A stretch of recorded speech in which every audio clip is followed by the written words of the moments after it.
Sir, अकाली मृत्यू हा का होतो? वास्तुदोषामध्ये सगळ्यात मोठा वास्तुदोष सांगितलेला आहे तुमच्या नैऋत्य दिशेला अंडरग्राऊंड वॉटर टँक. म्हणजे अंडरग्राऊंडमध्ये तुमचा मोठा सेप्टिक टँक असेल, बोर असेल, विहीर असेल, मोठा हौद असेल किंवा सेप्टिक टँक प्लस हौद असेल किंवा मोठा लोअर ग्राउंडमध्ये पाण्याचा साठा असेल, त्याला दक्षिण आणि पश्चिम ह्या दोघांच्या कोपऱ्याला नैऋत्य कोपरा म्हणतो.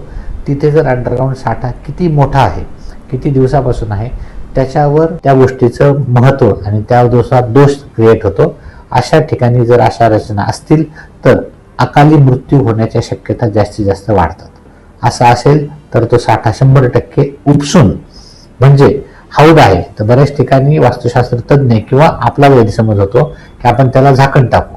झाकण टाकून नाही, तिथला खड्ड्यातलं पाणी किंवा सेप्टिक टँकमधला मैला पूर्ण काढून त्याच्यामध्ये मुरुम वाळू गच्च भरून त्याला 100% क्लोज करणे, तरच तो वास्तुदोष दूर होतो आणि अकाली मृत्यूच्या शक्यता आणि घटना टळतात.